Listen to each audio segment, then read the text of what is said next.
It's been more than 10 days since the war in West Asia. The entire region continues to be on the boil.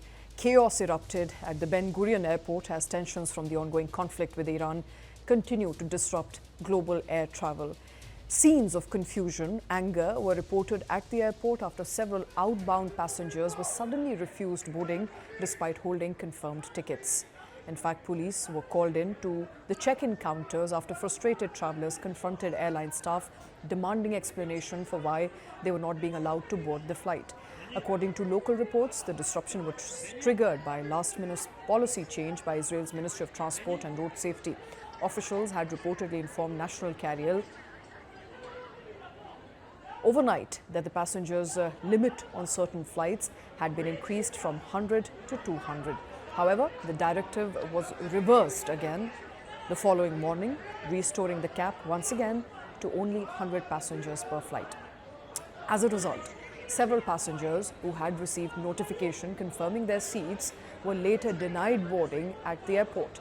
Authorities say restrictions is based on guidelines issued by Israel's Civil Aviation Authority and the country's defense establishment to ensure passenger safety during the ongoing conflict.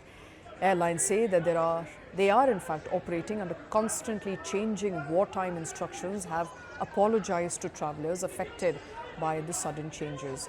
Hundreds of thousands of passengers have been stranded globally due to widespread flight cancellations and airspace closures. Flights at Dubai International Airport, one of the busiest international hubs, have also faced major disruptions as airlines struggle to reroute aircraft around closed airspace.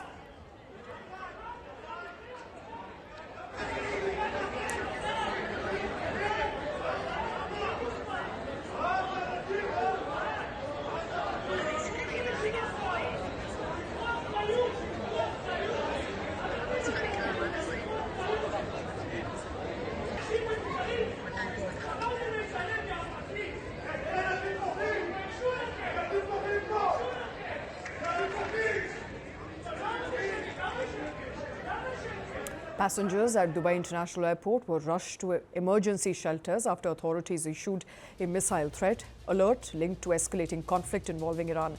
Travelers are in limbo as airport departures and boards are flipping to red after airstrikes in Iran resulted in closed airspace, triggering mass flight cancellation. Passengers are being advised not to travel to the airport, while many passengers are stranded within the region's closed airspace. With restrictions still rapidly changing, aviation officials warn that disruption to international travel could continue across global airline networks in the coming days.